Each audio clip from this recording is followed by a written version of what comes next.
Welcome back, campers. It's not deja vu. This is the end of the day, so you saw us this morning.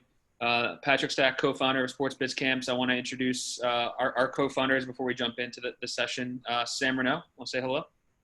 Hey, everybody. Thank you again for staying with us today. Jeff Longo. Hello, everyone. Welcome back. We're going to finish the day strong today. We've got a new Sports Biz Camps face to show, Vince Pierson. What's going on, everybody? Thanks for staying in there. Well, they've probably seen your face in our orientation video yesterday. You look a little nicer this time. I haven't seen this face because I've got the haircut. And then a familiar face, Christian Murray is our locker room leader. Christian, you want to say hello? What's up, guys? You're probably sick and tired of seeing me, but I'm here. Excited. So Christian's our locker room leader for this kind of conversation. So Judy and Jim, we want to make this as interactive as possible. I'm sure you want to do that as well. So Christian's going to be monitoring our Q&A. So students, if you have any questions for Jim and Judy, you should submit them via the Q&A, and Christian will be looking in there, and hopefully we'll be kicking it to him every 7 or 10 minutes. So I think, Jim, I think you were talked about kind of want to moderate the conversation. So either Christian kind of wave his hands or we can just kind of say like, hey, me, point to me or something like that. But every 7 or 10 minutes, he wants to involve the students. So we'll do that. I'd be remiss as well, but before we jump in to obviously say thank you to Judy and Jim. They're partners. They've written a book. I don't know, Jim, if you want to talk a little bit about the book. I think that's a big part of the inspiration for this conversation today. Absolutely. So I wrote a book about my father, Dan Rooney, called A Different Way to Win, Dan Rooney's Story from the Super Bowl to the Rooney Rule. And at one point in the process, I had about 700 pages, and I realized this wasn't 1850, so no one's going to read a 700-page book. And so I called a great friend of mine, Judy Batista, who has written for the New York Times and now works full-time for the NFL Network. And Judy and I worked together with a couple other partners and put together what I think is a fantastic piece of work, not because of me, because of them, that talks about my father's life and 4 core stories. And we're going to get into several of them. One in particular is the Rooney Rule, which is the NFL's diversity hiring policy. So Judy, you want to do a little introduction? I know we're going to probably go back and forth here for a second, but I'm glad you're here with us, Judy. Thanks. It's my pleasure to be here. So I'm Judy Batista. I've worked at the NFL Network now for 7 years. Before that, I spent 15 at the New York Times. Just by way of introduction, I started as a news reporter for students. You don't always have to know exactly what you're going to do with your career from the very first job you get. But then I transitioned to sports fairly early on, and I've been a sports reporter ever since. Another lesson for students, which we can probably get into later on, is, I did not play sports at a high level at all. Obviously, I didn't play professional sports, and there's still plenty of career opportunities in that direction. And I think part of the Rooney Rule conversation is important about getting a diversity of voices in the room, and that's very important in sports media, never more important than it is right now. Thanks, Judy. And then Vince, could you introduce yourself and then also introduce our mission at Sports Biz Camps and Sports Biz Cares? I think that's important to level set before we officially kick it to Jim to moderate this discussion. Awesome. So my name is Vince Pierson. I've come on as a diversity consultant with Sports Biz Camps, but really the principal strategist here helping us set our tracks and really stick our feet into the diversity inclusion piece of what we're doing. I'm going to talk through, I think I'll talk through my career on the panel, so I'm not going to go too deep there. But, we're super excited to have this panel and this discussion. It really matches well with what Sports Biz Camps exists to do, because what we're looking to do is provide access. And really, that's something that we have in common with the Rooney Rule, is that we've identified a challenge and we set out to accomplish it. And, I'm hoping to have a great conversation on what that looks like and how we can continue to do that moving forward. Thanks, Vince. I think it's important to know that our mission as an organization is to increase social mobility through education. So try to provide career opportunities for kids that don't always get those types of opportunities, and then to expand diversity within the sports industry. And for us, diversity is not just ethnicity, the color of your skin, but it's also gender as well. And our organizations, many organizations in our sports industry are not properly well represented from a gender standpoint and from an ethnicity standpoint. So we're hoping by creating this event, by all the programs that we're doing, by involving amazing people like Judy and Jim, we can start to level the playing field. So that is our spiel. I want to kick it to Mr. Jim Rooney to lead the conversation. But once again, can't thank you all enough for being involved. And then Jim, once again, every 7 to 10 minutes or so, Christian's going to be chomping at the bit to ask some questions. Okay. Great. So again, thanks to you, Patrick, Jeff, and Sam. Really appreciate what you folks are doing in terms of creating this opportunity for folks throughout the world, but younger folks looking at this industry. Vince, I'm grateful for you as well, but I know we're going to be talking here in some detail. So to start off, so again, my name's Jim Rooney. My family actually started the Pittsburgh Steelers back in 1932. And my father, Dan Rooney, who's the gentleman we wrote the book about, was the CEO of the organization. Well, he ran the organization formally when he became the CEO, is probably more in between, but from the mid-1950s until the mid-2000s, and had significant influence in the National Football League. He was President Obama's ambassador to Ireland, and and his influence has gone throughout sports and also now really into all of the workplace with the Rooney Rule, which we'll get into some detail. But the Rooney Rule is a diversity hiring policy, and originally it required that there be one minority candidate in the final pool, meaning the final set of interviewees before you hired a new head coach. There had to be at least one minority candidate. My father was passionate about what he would call integration. He was a little older than the rest of us, what we're now using the terms diversity, equity, inclusion for. Back in the 1960s, when he really started taking full control of the Steelers, he hired a gentleman named Bill Nunn, and Bill was one of the first African-American scouts in the National Football League. And from 1969 to 1976, the Steelers drafted more players from the historically black colleges and universities, the HBCUs, than any other team in the NFL. And then that team went on to win 4 Super Bowl championships in 6 years. So he demonstrated not only, was it morally right, which that's what he believed, to expand the pool of talent and to try to create opportunities for those who weren't getting the opportunities. But he also felt and demonstrated it can give you a competitive advantage. And when you bring folks to the table that others aren't looking at, that you're going to create a differentiator between you and them, and that's going to allow you to succeed in ways that they aren't. And he demonstrated that. There were a couple other important markers in his work. So in 1974, the Steelers named Joe Gilliam during training camp. They named Joe Gilliam as the first African-American to be named the starter of an NFL team prior to the beginning of a season. Joe went to one of the HBCUs, Tennessee State. Another little marker is in the late 70s, early 80s, we named Tony Dungy as the first African-American defensive coordinator with the Steelers. He was also at the time the youngest person ever named defensive coordinator of the Steelers. So there was this history of effect that my father had. Then you fast forward to 2003, and Tony Dungy is now the head coach of the Tampa Bay Buccaneers, and he gets fired. And a woman at the University of Pennsylvania did a study that demonstrated that minority coaches were losing their jobs at a higher rate than their white counterparts. And this created this initiative that we now know as the Rooney Rule. My father became the head of what was called the NFL's Diversity Committee and really sort of drove this policy that we talk about. So that was something important that we actually got a policy. The policy has gone on now. Goldman Sachs, one of the largest investment bankers in the world. Amazon uses a Rooney Rule in their board of director selection process. So you've had the policy expand. The other thing that I think is important in terms of an accomplishment from my father's standpoint is that for the first 12, 15 years of the rule, you saw a significant increase. You saw a 300% increase in the number of minority coaches hired.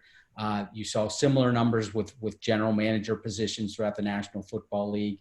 You saw up to 40% total now of minority coaches as assistant coaches. And then you had a significant increase on the game day officials. So you had a lot of these things while my father was alive, but there's been a big problem. Since about 2016, you've had a precipitous drop in the number of minority coaches in the National Football League. And today we're actually just one above where we were in 2003. The situation is similar when it comes to general managers. So I think one of the big pieces of the conversation we're going to get into today is, not only how do you create these types of processes and policies, but what do we need to do to improve them, and what do we need to do to sustain the effectiveness of them. So that gives you sort of a high level, and we're going to move into the conversation to help folks understand sort of some of the challenges that are being faced by the Rooney Rule and some more of the basics. But I wanted to give folks a background of sort of how we got here and why it was named after my father. I know, Judy, you touched a little bit on your career, but I thought it was important to have Judy and Vincent part of this conversation because they certainly have a much more personal experience with diversity and the opportunities and the challenges for opportunities in the sports world. So, Judy, why don't we start with you, and then Vincent, you want to jump in with a little more on your career? Well, it's interesting because I've just been watching the messages flash up, the chat messages, and somebody, I don't know which student said, you need to be well connected to get a head coaching job. And that is certainly very true. You probably also think you have to be well connected to get a job in sports, period. That is maybe a little bit less true. It certainly helps if you are connected. And the reality of the situation is in the current NFL and the current sports world, the connections almost exclusively veer toward family relations and friend relations. And they have for years been the domain of white men. I was lucky when I started my career, it only took one or two people who wanted to hire me. They were white men too. So I don't want to be exclusive here and say, you can't, that we can't trust the white men who are in positions of power to do the right thing, because there are some who are trying to do the right thing. Dan Rooney, most prominently among them, was trying to do the right thing. Certainly in sports media, there is an increasing push, especially right now in this moment, to diversify. As I mentioned briefly before, I think there's a real emphasis on getting a diverse voice in the room. You do not want to be in a room, whether you're a business executive or on a media panel, with all people from the same background, with the same experiences, having the same opinion. First of all, it's not very interesting. Second of all, you're probably not going to come to a very good conclusion, because you're not going to get all of the experiences, all of the input. And I thought that is what has always helped my career, is I look at sports differently. There's no question I look at sports differently than some men do. I imagine I look at them differently than people of minority groups do. But I certainly look at them differently, most importantly, because I was never a high-level athlete. I look at them purely as a fan. I look at it a little bit as a business, but I think it's important to remember that we need those voices, whether it's in media, in business, the marketing department, the lawyers. You need people who come from diverse backgrounds, or you're going to come to bad decisions, because you have to get input more and more from people who have different backgrounds, who went to different schools, who grew up in different kind of communities. If you have the same people who all went to the same school, and that's certainly been a problem, same school, same kind of backgrounds, you're not going to come to very good conclusions. Thanks, Judy. Vince, you want to jump in? Yeah, and I'll start with just, thinking back to sharing some of my career background. I played basketball in high school, and that was at a time in my life where you could not convince me that wasn't how I was going to spend the rest of my life. I was going to play basketball every day. That's how I take care of my family. So I do have that connection to sport. I also know how heartbreaking sports can be, because that was not the path for me. I didn't even play in college. So quickly transitioned into what my role in this space will be. And, fast forward to where I am now, realizing that my passion for sport was a little bit less about being able to compete, and really more so about the unique platform that sports has and its ability to bring people together and create community. There aren't many other places, other industries, other platforms that create community, even if for 3 hours, that really transcends difference. So, my first job in sports was as the compliance and student athlete services intern with the Colonial Athletic Association. This is just, a quick bit on get in the industry, mix things up, try out what, works for you, find out what you don't like to do. But speaking specifically to the Rooney Rule and a lot of the things, Jim, I really love that you pointed out the difference in language in the generations, and that we call it diversity, equity, inclusion now. We probably feel super sophisticated. This is integration. This is what integration would look like, and this was a conversation. And it's very, similar in purpose to what we're still discussing now. And Judy is absolutely right that there is, you even talked about Dan's perspective in terms of the competitive edge that it would offer. I was enlightened to hear that and thinking how, before his time and how, transcendent a leader he was to be thinking that way, beyond equity, which is very important.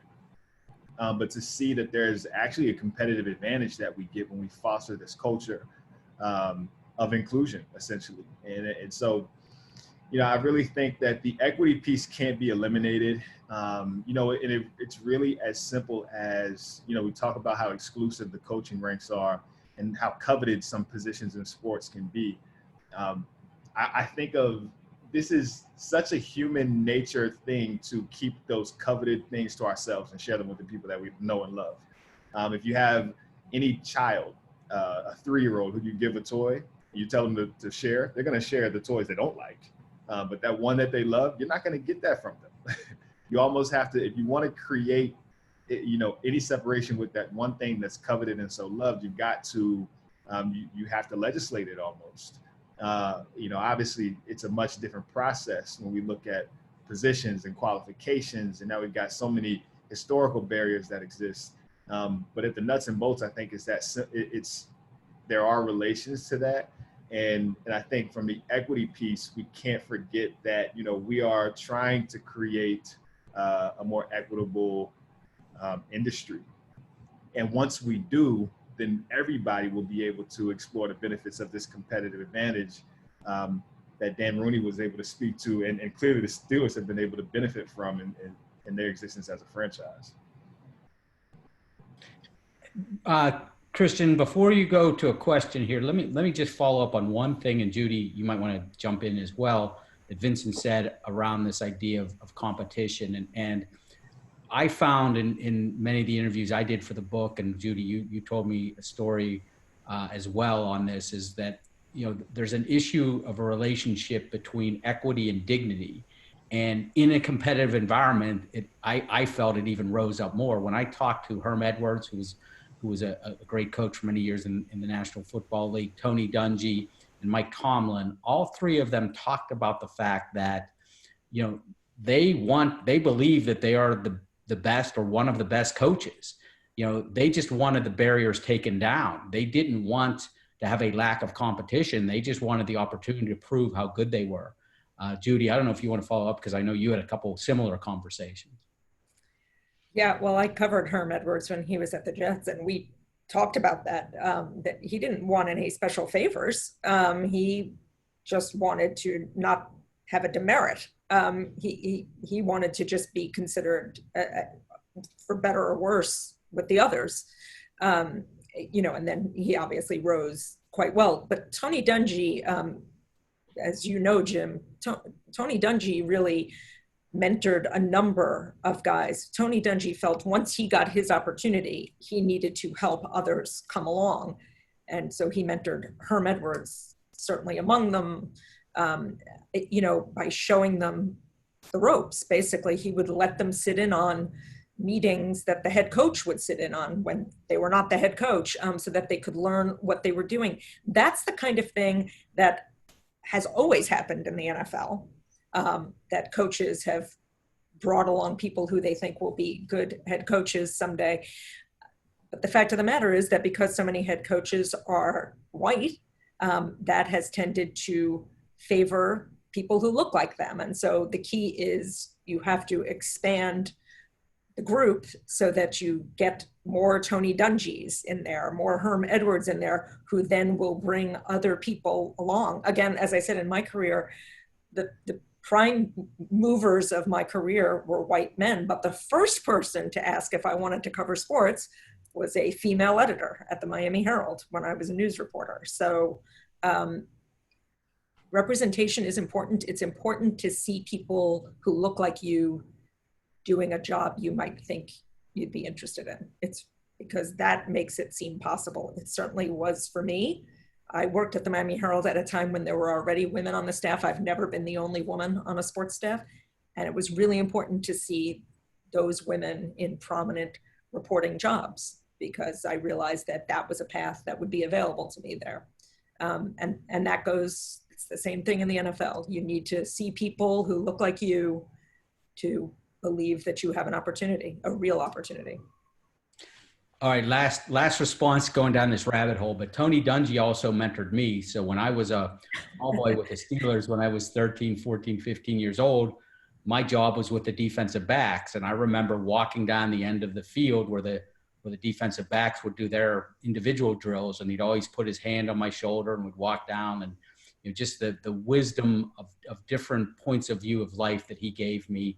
I'm grateful for. I got to run into him at the Super Bowl this year, and he came up and, gave me a big hug, and I didn't see him. And, it was just, so he is such a special human being, but I'm also grateful he and Bill Nunn were parts of my life. And, when we talk about things like bias, look, I know I'm not only privileged, but I'm fortunate, but having that experience to have these men with such great wisdom become mentors of mine just meant so much for me. And it's one reason why I wrote the book. I've tried to be involved in these conversations over and over again, because these people are just, fantastic, insightful people who share their experience of race with me in certain ways, but also the sports industry and the degree that I have involvement today. Their mentorship meant so much to me as well. So Christian, do you want to throw us a question? Absolutely. And this builds off the point of Judy's point earlier. You spoke to how seeing that person in sports and entertainment who gave you your first break, how they kind of influenced your career. But has there ever been a time in your career, and yours too, Vince, where you haven't received the same opportunities that your white counterparts have? And how did you guys cope with being in those uncomfortable rooms and tables in your career? Vince, go ahead. You can go first. Okay. I mean, thinking specific to, I can't say that I have lost an opportunity because I was Black when I interviewed. I can't say because I wasn't in the room. I don't know what opportunities it may have cost me. I know that I'm here and I've been able to carve out a pathway for myself and do the work that I'm passionate about. I mean, I know that I would have it no other way. But I don't have a specific scenario that comes to mind where I can point to and say I didn't get that because I'm Black. I think the issue is so pervasive that you have to ask that question, and that's part of the problem, because I don't know, and that's kind of where the problem lies, is that the question is always valid to ask whether or not that is a situation that occurs. So while I can't point to anything specific for me, if I dug a bit deeper, I probably could try and identify an area where it may have. But no, Judy, I'll pass to you that there's nothing, again, I can't say specifically, but I would imagine, I'm in an industry where I'm a part of the non-dominant culture, and that comes with its own challenges. Yeah, I cannot think of an example that I know of that where I missed out on an opportunity because I'm a woman. I will say this, I've always felt that I have to be better at it to be taken as seriously as men are taken as sports writers. You cannot, if you make a mistake and you're a woman sports writer, you're going to get the that's because girls don't know sports. You shouldn't be covering sports. That still happens, right? Like, new material people, don't tell me to go back in the kitchen and make a sandwich. But that has always made me feel like I have to be better. I have to be more careful. I have to work harder to be taken as seriously as men sort of automatically get taken in sports media. I still see men in the business who behave foolishly, and who I don't think take their careers very seriously, and they still get ahead in a way that I think if a woman behaved that way, you probably, when a woman makes a mistake, that's all I'll say. When a woman makes a mistake, it is compounded by the fact that it's a woman making a mistake.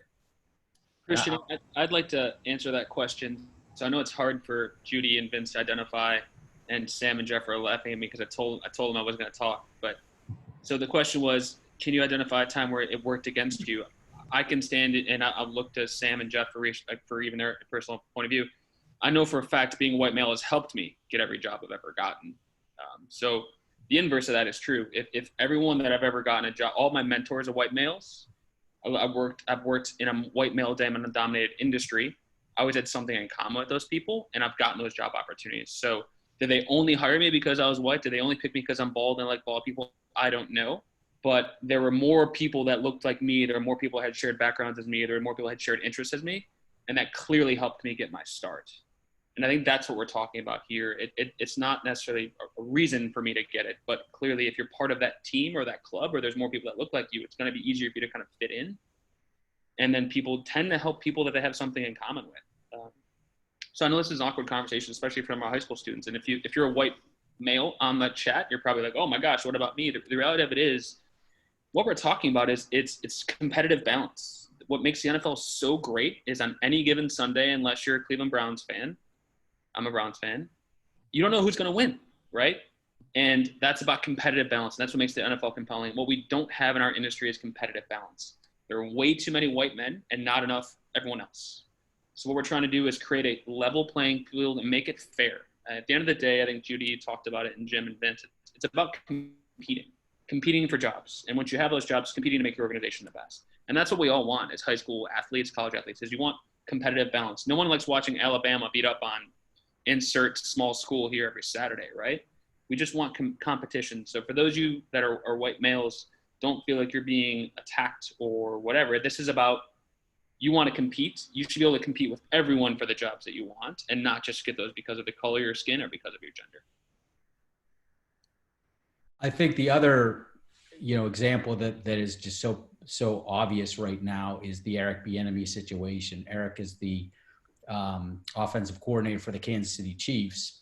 And, throughout the playoff run, the Chiefs offense came back, I think in every game by 10 points or more. It was one of the greatest performances in NFL history. And, I believe if that's a white coach, he would have a job without even having to do an interview. And the response to why he didn't get a job is, well, maybe he did an interview as well here, there, or the other place. And it's just, to me, such a clear-cut case of a performance being so demonstrably better than really anyone had ever done before, and there's no job opportunity. So I think that's another case in point for that question. A great example.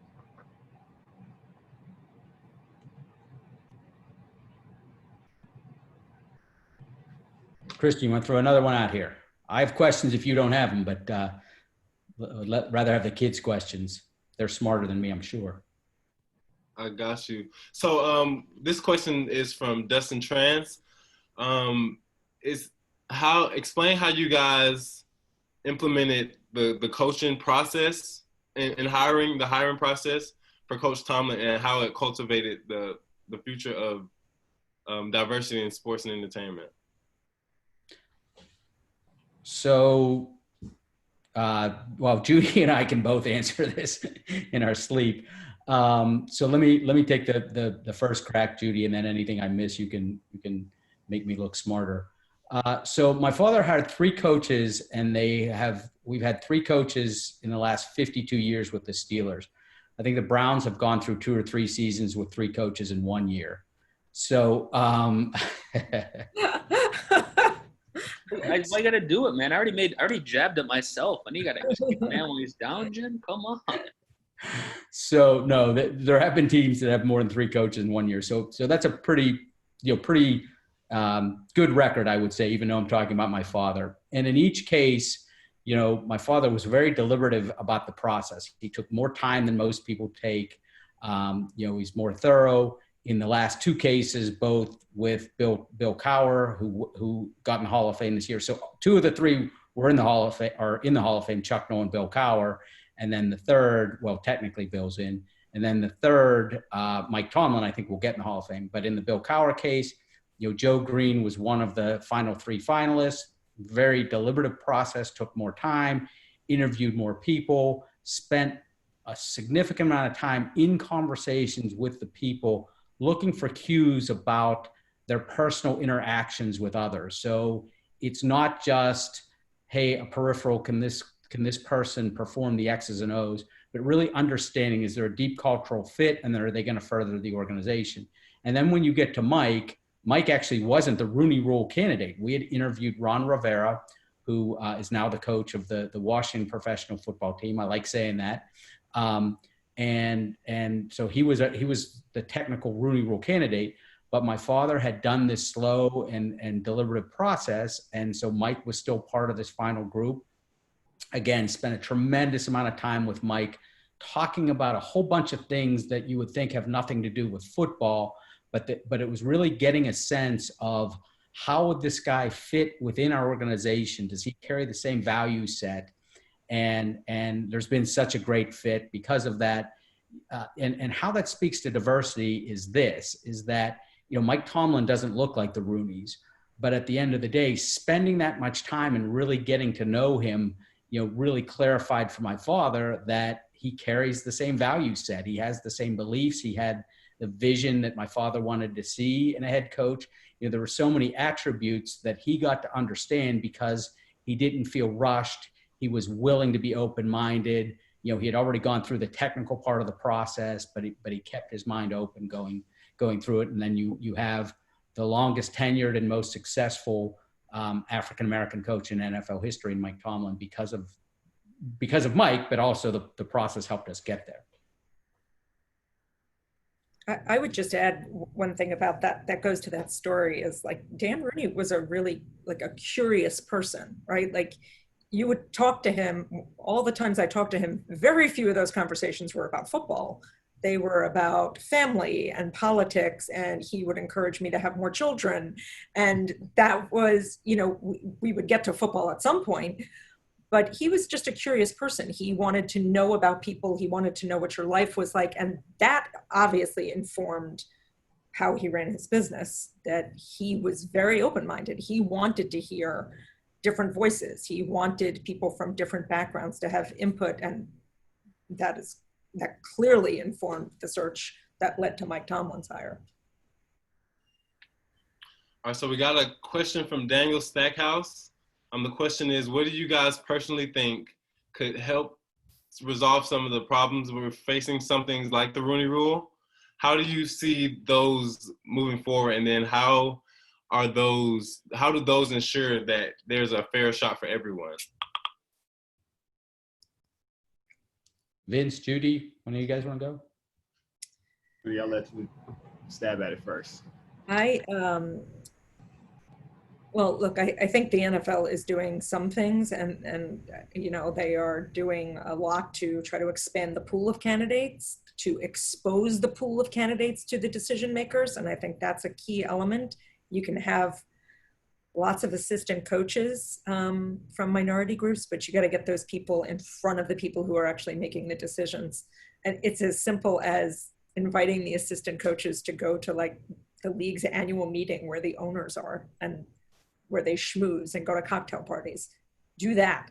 So the league is doing some things like that. I think ultimately it's going to come down to owners recognizing that they need, like Dan Rooney, like we were just talking about, that they need to slow down in their hiring process. When they fire a coach, they don't need to hire another one 3 days later. They need to slow down and talk to a lot of people, that they're not going to miss out on anything. As a matter of fact, it's probably going to enhance their company. It's going to take a concerted effort, and it's on the owners. Jim, I don't mean to put this all on you, on your group, but it's on the owners. Like the league can only, pump as many people into the pipeline as it can. Ultimately, it's on the owners to make the decisions and to slow down and to talk to people who don't look like them. And look, the Eric Bieniemy situation is absurd. It's ridiculous. There are coaches who are literally hired, without going through a formal interview process, and that Eric Bieniemy doesn't have a head job is ridiculous and embarrassing. It's on the owners. Like, there's only so many things you can do to prime the pump before the owners have to do it themselves. Yeah, I completely agree, Judy. And I think that's one of the challenges that exists and that would help, is that if everyone in the industry who has any stake in the success or process in hiring, I'd say any position, accept this as their responsibility. I think it's too simple to say, oh, we've got the Rooney Rule to fix that. And so we be sure that we check this box. And then if it's not a diverse candidate, then, we follow the rules. Or there's the NFL should be providing us candidates so that we can do this. I think everyone has to look at the problem as if it's their problem, and accept that there is a problem. When we have things like, and this isn't to nitpick, but when we have things like cultural fit be such a predominant factor in how decisions are made, what do we mean by culture? And when culture is so often identified by one physical characteristic trait, one physical trait, skin color, then we have to ask ourselves, is that a problem? If no, why not? Why do we accept that that's the status quo and that's actually healthy? And if yes, then what are we willing to do to actually fix that? I long said that the Rooney Rule is effective as it can be, but you can only legislate so much change. There has to be another end to this that actually starts to change the hearts and minds of people when it comes to the process. Judy and Jim have both mentioned just slowing down. There's no rush to get these things done. Judy will be there to write about it, whether you do it today, tomorrow, or next week. But I think that's a huge part of it, is educating the group who's doing this to actually sit in the problem and not try to rush to the solution. I think the Rooney Rule is viewed as a solution. So if you told me I need 2 minority candidates and I did my part, that didn't work out, and so I'm just going to do it my way, versus how can I make my way also help us get closer to the solution? I think rather than providing turnkey solutions to the decision makers, we have to challenge the decision makers, to Judy's point again, to actually be the ones that come up with the solutions. I just echo what's been said. People say to me all the time, the Rooney Rule doesn't work. And I said, yes, it does. My father made it work. And frankly, I think you could argue he made it work twice. But you can't legislate sincerity. And that's Vincent's point, and Judy's point too. People in the ownership, we can, should, and need to put pressure on folks and create awareness and advocacy. But these people are going to have to make a decision. They say they believe in the Rooney Rule, or they believe in the concept of diversity. And they have to put action where their words are. Perfect. And speaking to your point of leadership and upper management, is there an issue at the top of the NFL in taking the most well-resourced owners as opposed to ones that will serve the league best, especially when it comes to diversity of hiring from a top-down perspective? How will this, or can this be changed? So I think part of that answer, and Judy can actually speak to some of the details in ways that I can't. But how do we get more minority ownership? And that's certainly something everyone, I think, would like to see. I will be honest, the challenge is there's not a whole lot of people with, $3 billion to spend And if they have it, they don't necessarily choose to spend it on a football team. So, there's sort of this technical challenge that doesn't always get spoken about how do you do that.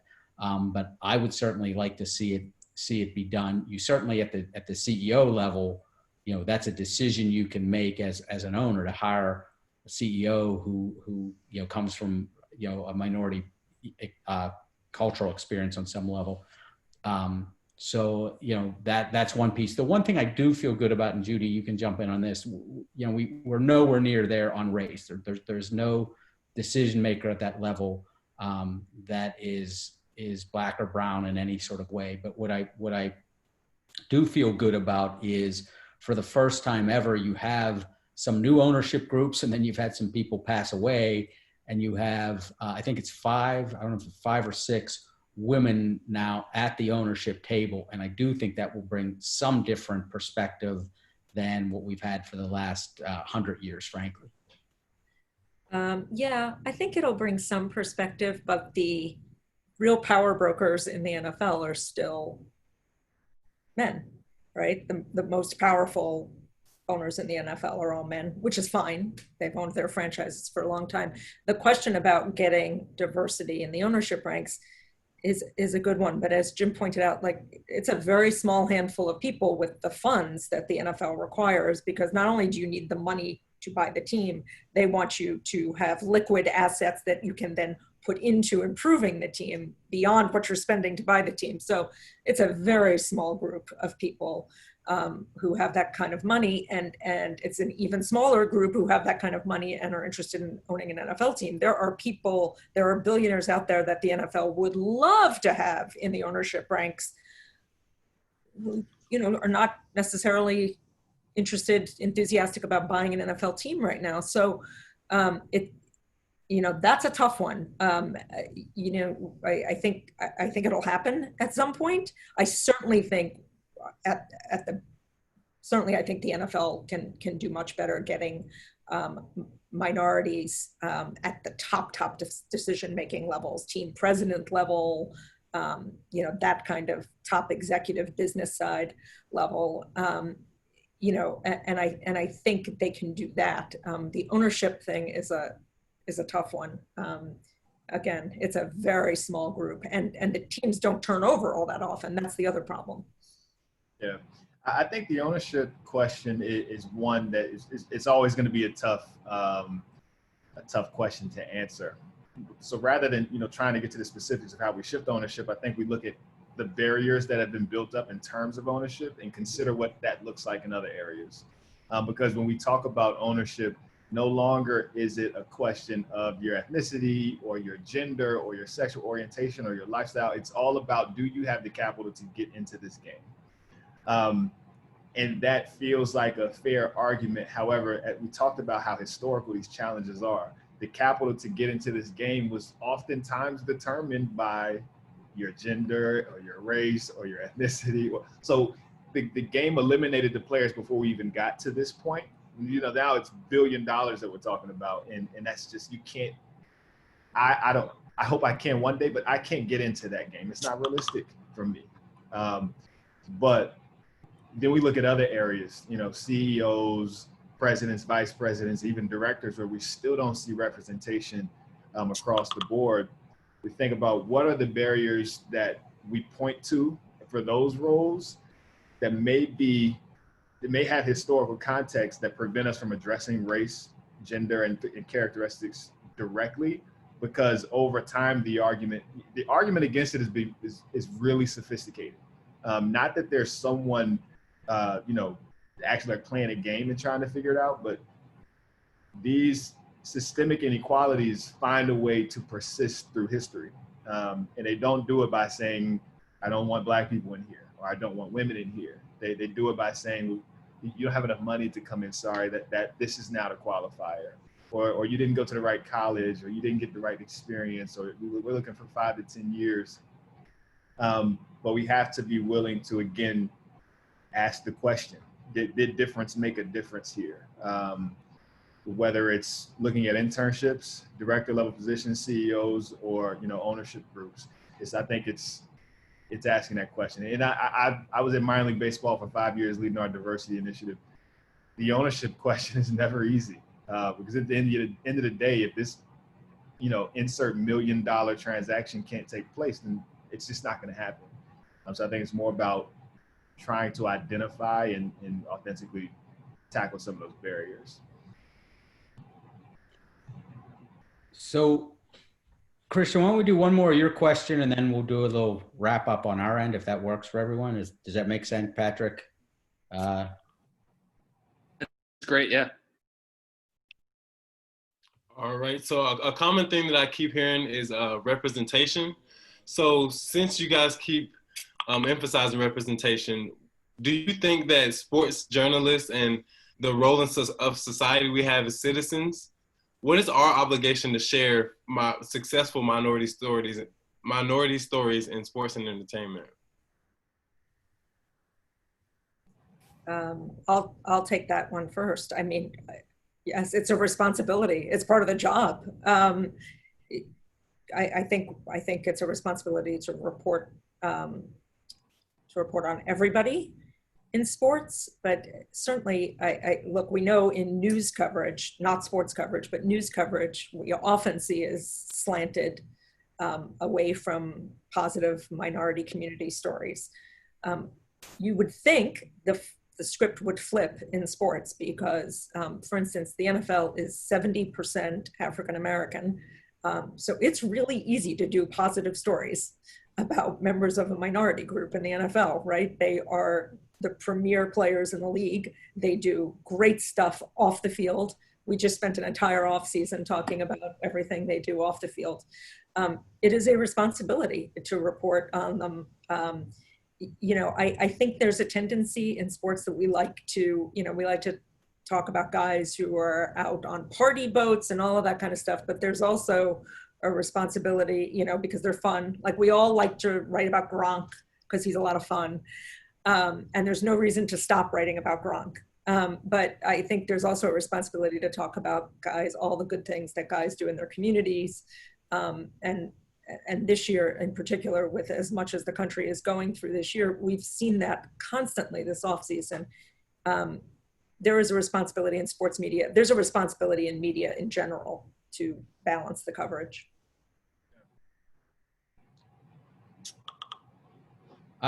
I'll jump in. I'm patting us on the back here a little bit, but it was something that Judy and I felt was a responsibility in this book, and I think we both took it. Well, I know we both took it very, very serious, and that is, we knew we were telling a story of a successful white man who I think really lived a life where that was a well-lived life, and is a good model for being an ally. But we were very deliberative in, making sure that a big part of the story of the Steelers was the 70s was Bill Nunn, the scout that I mentioned, and the impact that he had was Joe Green, and the impact he had as captain of that team, was Tony Dungy and his role as a pioneer in coaching and bringing other coaches along, was Gene Upshaw, the head of the Players Association Union for so many years. So, because it's my book about my father, I could not have it about him. I mean, that was what I set out to do, from a large level.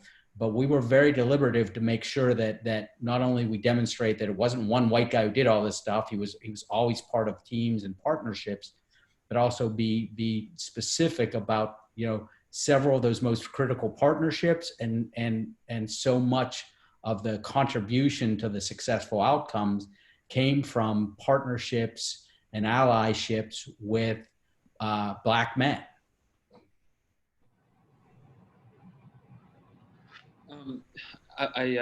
There was a question in the Q&A I wanted to bring to the table as we start to kind of wrap up, and I think it's appropriate looking at the perspective that Jim, you shared, and Judy, you're sharing, Vincent, you share. So one of the questions from Nicholas Nunez on the chat was like, what are the practical applications of this conversation on diversity? What can a current high school kid now practically do based upon the information we just provided them? So I guess that's where I would kind of ask, like, Jim, as a white male, what is the practical application of what a young white male high school student can do to value diversity and appreciate diversity? And then Judy, I would ask the same question as a female, and then Vince as an African American. I think that would be a really interesting way to tie it all together and give them some specific things. Sure. So that was going to be my last similar question. So look, I think we have, if you consider yourself a person of goodwill, you have an obligation to do some things, and you had them, before George Floyd's murder, but I think that has really brought it to the forefront for all of us to look at that obligation, to take stock in ourselves, and then determine, what position are we going to take.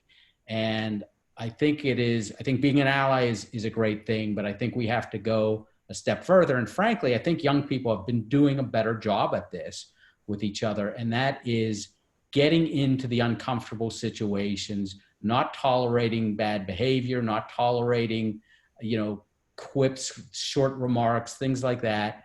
I think there's a way you can do it that's civil and constructive. I don't think we have to cancel everyone who makes a mistake, but you have to be bold, you have to be clear, you have to be straightforward. And frankly, I think in many cases, young folks are modeling that behavior better than older folks are. Yeah, I would echo that by just saying, speak up. First of all, expand your circle of friends. Listen to people who don't come from the same neighborhood as you and don't have the same experiences as you. Listen to their stories, but speak up. Like and I agree. Young people have done a much better job. I have a teenager, and I told her, like, go change the world because my generation has screwed it up. So go make a difference. But be bold, and you don't have to be confrontational, but be bold, and engage. It's important to be engaged. Do not sit back and let this moment go. This is a critically important moment, and you're at the age where take it. I think there's going to be so much social development that happens in high school. And if we're all honest with ourselves, we tend to find our bubble and we tend to stay there. So I think that's one of the practical things, and that's really for anybody, is to get outside of your bubble and have some experiences that differ from the norm for you. And the norm, if you don't know what it is, then you should probably spend some time, because we all have a norm, whether or not we want to accept that. So I think getting outside your bubble, having those experiences, and not only doing it when it's beneficial or when it's entertaining, or when you feel urged, like in moments like these, to now I need to educate myself. It's finding ways to make diverse experiences more of the norm for you. I think that's one of the biggest things you can do in high school, and be very mindful not to label what is different. A lot of times when we're getting outside of our bubbles, we're very quickly to say, oh, that's not like me and it's bad. And then you go back into your bubble. So do not shy away. Do not be so quick to judge. I think extending grace and giving yourself and others an opportunity to learn and grow, I think is one of the biggest things, especially just thinking of, if I'm 16, 17-year-olds in high school, it's not very likely that I'm sitting down and having a deep conversation on equity and equity in the sports industry from a historical context. And I don't think that's your fight to bear just yet. However, if you're ready to, then I totally encourage you to have that conversation with your classmates, your parents, and anybody who will listen. But for now, I think if you can get outside of your bubble and start to have experiences that are unlike, the norm that you've created for yourself, I think that you'll create a perspective that will allow you to be very fluid when it comes to having these conversations once you've gotten a few years into your career. All right, so Christian, unmute yourself. Same question. You're a young African-American male. You're trying to break into the sports industry. It's not diverse enough. We've all talked about it. What do you do to put yourself in a position to know that you can carve out a role? And you're only a couple years older than these students, so kind of give them a little bit of advice on how you go about it. The way I went about it is, before this, we were black. After this, we're going to be black. So the thing I've noticed in myself is just having that confidence. No matter where you come from, no matter what background you have, no matter what your mindset is, like it all starts in your mind, and having the ability to realize that and look at yourself in the mirror and be comfortable with yourself. I think the biggest topic being diversity. I feel like it used to be this thing that was looked at as something that was a hindrance to getting to where you want to go, but through conversations like this with really influential people like yourselves, I've learned to accept it and use it to my advantage as more a value more so than a weakness. So really just working hard and having that confidence to move forward in your career is really going to set you apart from a lot of different people. This is the face of a proud professor and manager, Christian. Thank you so much. Let's give him a clap for that answer. Christian, you're spot on, and it's the way to bring this full circle. You know, Mr. Rooney, thank you again. And you started the conversation talking about how your organization embraced diversity, and it led to success, right? And Christian just talked about his diversity isn't a weakness, it's a strength. And if we look at all of our teams as we all bring different skill sets, different perspective, and that makes us all better, and it leads to 4 Super Bowls in 7 years or whatever that number was, it's a lot, and 3 head coaches in the last 60 years, then it's clearly working. So we need to all embrace it. And for those of you that are underrepresented, if you're female, if you're a person of color and you're not represented, don't look at it like, well, no one there's like, no, like I have something that no one else has. I should feel confident in that. Here's how I can go help that organization. And Christian, you're a testament to that. So thank you for sharing. I think that's exactly what we want you students to understand is this is a conversation we can have, and that you should feel confident, emboldened, and ready to go do it. And I think I saw a chat, like, you are the next generation. If this gets solved by you all, right? And this forum is the first step in kind of having that conversation. And we can't thank Judy enough. Thank you so much for joining. Vince, you made us proud. Thank you, buddy. Job well done. Mr. Rooney, thank you again so much for your time, for your continued support, and your willingness to have this conversation. I know it's an honest, challenging conversation. It's not the type of one that high school students are usually used to, but I thought we did a really great job. Thank you all. Christian, thank you for all the help. So there you go. Teamwork makes the dream work right there. So before we go, just a couple of housekeeping items. I once again thank you to you all for joining. For the campers, we've got another day of programming tomorrow starting at 11 a.m. Eastern. You can check our website. Christian, can you drop in the sportsbizcamps.com career exploration camp into the chat? We've got our agenda posted tomorrow. Starts at 11 a.m. We've got 3 different panels actually happening at 11, 2 of which are student athlete focused. The third one is about entrepreneurship. So I think you're really going to enjoy it. Please take advantage of that. Jeff, Sam, great work as always. Christian, great work. And if for those of you again, as a reminder, we have a tracking program. So if you get to watch amazing content like this and you complete assignments, you can gain points towards various prizes and scholarships. Please make sure that you jump on that and take advantage of the opportunity. But we really hope you enjoyed the first day of the first ever career exploration camp. I know we did. Judy, Jim, Vince, thank you so much.